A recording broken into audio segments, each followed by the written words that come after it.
Hello everyone, welcome to the Om Namah Shivaya education hub. आज की class में हम प्रीवियस ईयर्स डी रिप्लेस के क्वेश्चंस करेंगे। इसमें मैं आज आपके साथ 29 ऑफ सितंबर के एग्ज़ाम्स के क्वेश्चंस लेके आई हूँ। 29 सितंबर 2018 जो 2018 में एग्ज़ाम हुआ था उसके हम आज क्वेश्चंस करेंगे। अराउंड 10 to 15 क्वेश्चंस करेंगे रोज़ की क्लास में, सो दैट आपके प्रीवियस ईयर क्वेश्चंस भी अच्छे से हो जाएं। उनकी हम डिटेल एक्सप्लेनेशन जितनी मेरे से हो पाएगी उतनी मैं आपके साथ शेयर किया करूँगी। स्टार्ट करते हैं हमारा क्वेश्चन।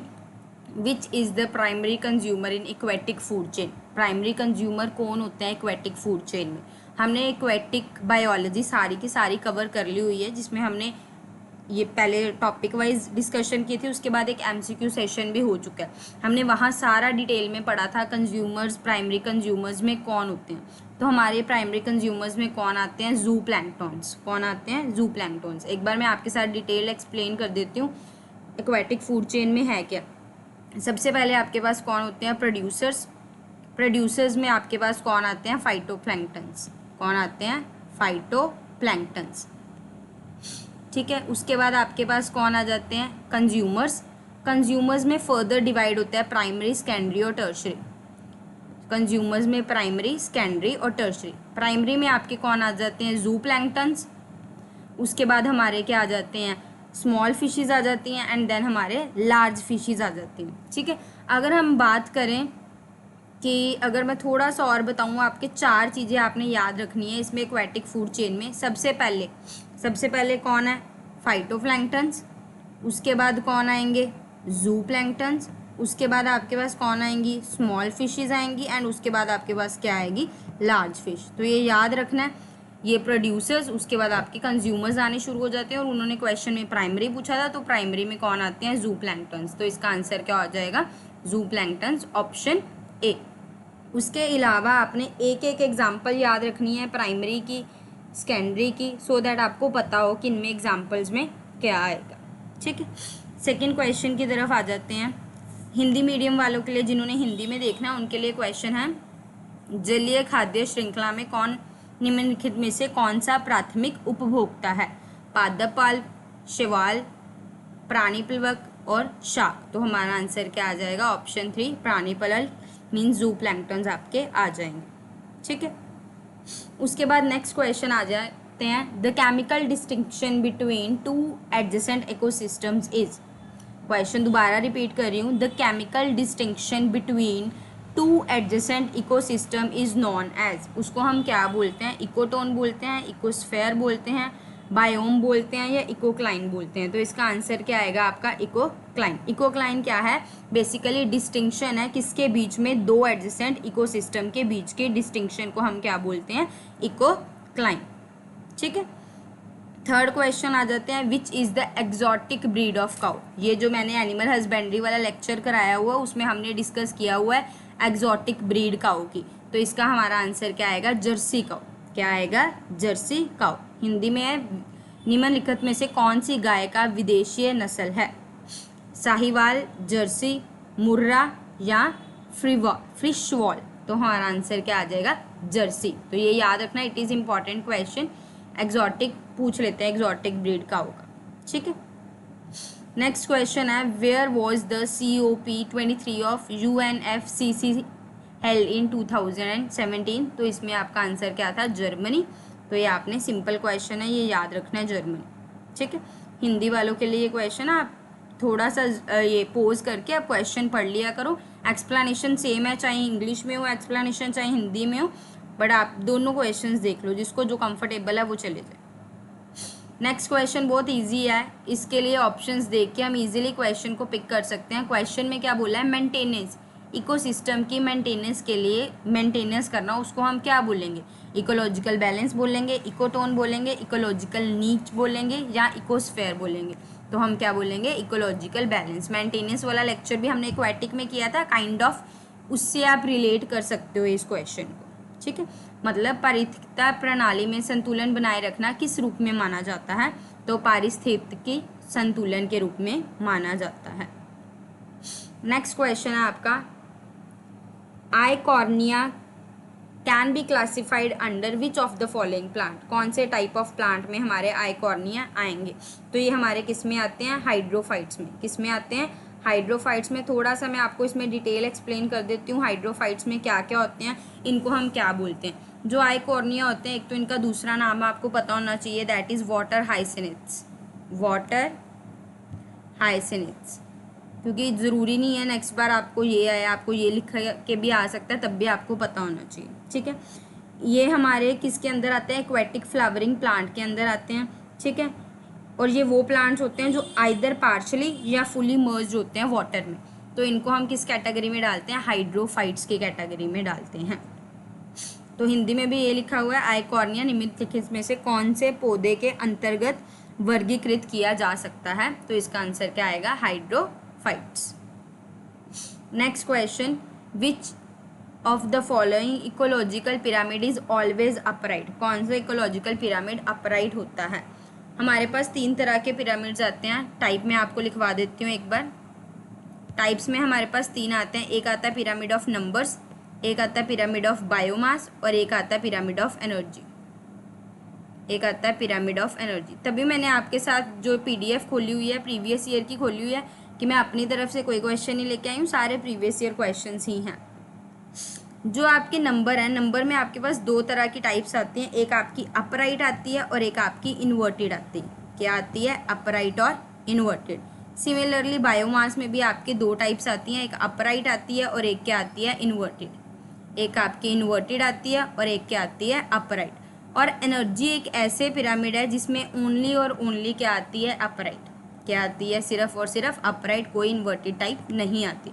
और क्वेश्चन में उन्होंने बोला कौन सा पिरामिड है जो सिर्फ ऑलवेज अपराइट में जाता है, तो वो हमारा क्या है? Energy of pyramid.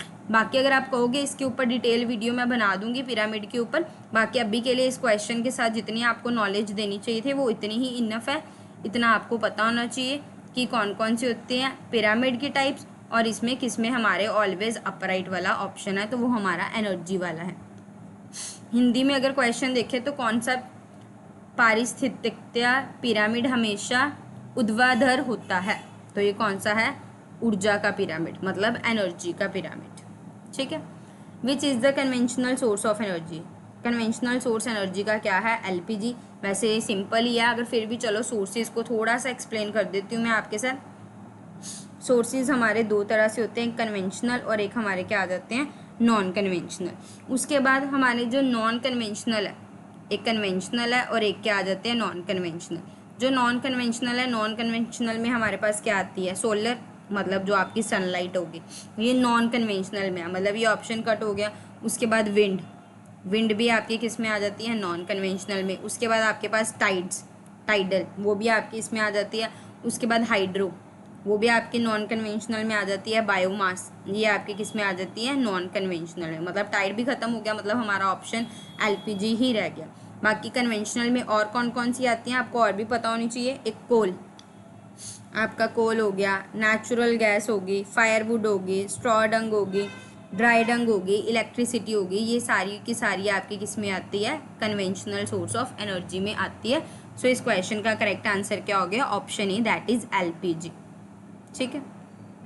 नेक्स्ट है, which is an example of mutualism? Mutualism की एग्जाम्पल क्या है? ये हमने वैसे वेक्टर डिसीज़ वाले में भी किया था, होस्ट पैरासिट रिलेशनशिप वाली जो वीडियो है उसमें भी हमने डिस्कस किया हुआ है, वो भी वीडियो देख लेना। ऊपर आपको ये डिस्क्रिप्शन बॉक्स में आपको लिंक मिल जाएगा, आप गो थ्रू हो जाना।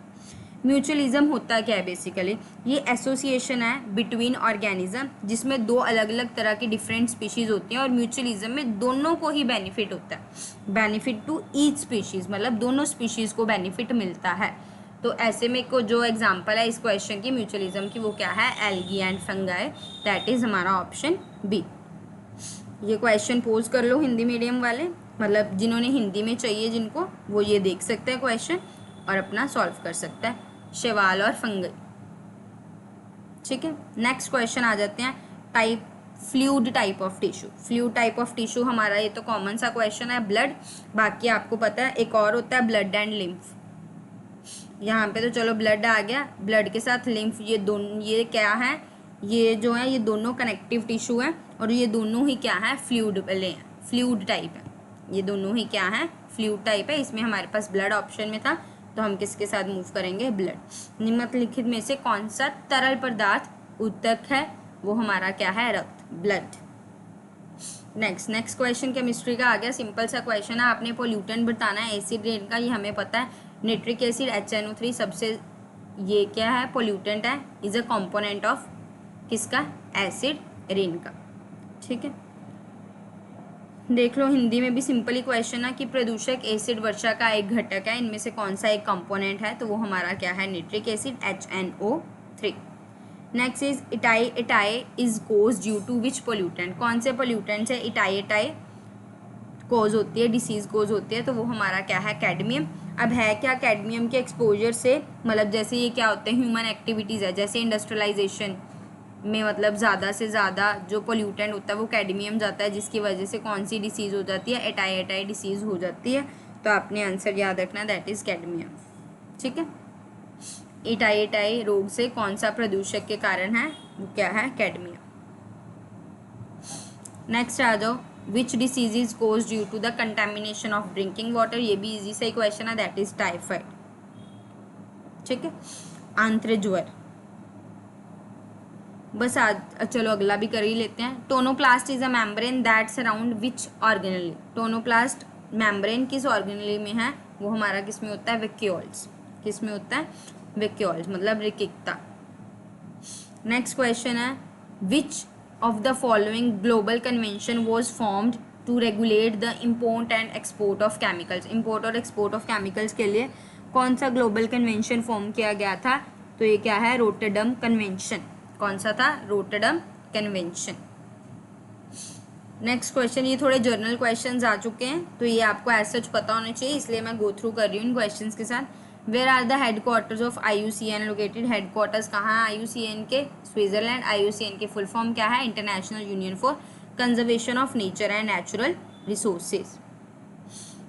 World wildlife day is observe, world wildlife day कब ऑब्जर्व होता है, 3 मार्च को। कब ऑब्जर्व होता है, 3 मार्च। आप इधर से याद रख सकते हो, वाइल्ड में W और मार्च में M, ये सेम जैसा है ना, और मार्च में हमारा क्या आएगा, world wildlife day. Wild में 4 वर्ड्स है, 4 में से एक कम कर दो, क्या हो जाएगा, 3, मतलब आपका 3 मार्च को ऑब्जर्व होता है ये दिन। ठीक है, next is rearing of earthworms, rearing of earthworms किसके साथ एसोसिएटेड है, वर्मी कल्चर, किसके साथ एसोसिएटेड है, वर्मी कल्चर। अच्छा, अब बता दो आप, सेरीकल्चर में हमने सेरीकल्चर की भी सारी यूनिट कर ली हुई है, होमवर्क क्वेश्चन है, कमेंट सेक्शन में बताना है सेरीकल्चर की डेफिनेशन और इसके साथ क्या एसोसिएट है। जैसे अर्थवॉर्म की रेयरिंग किसके साथ एसोसिएट है, वर्मी कल्चर, तो सेरीकल्चर के साथ किसकी रेयरिंग एसोसिएट है, ये आपने कमेंट सेक्शन में बताना है। सेरीकल्चर डन हो चुका है हमारा, वो वीडियोज़ आप देख सकते हो।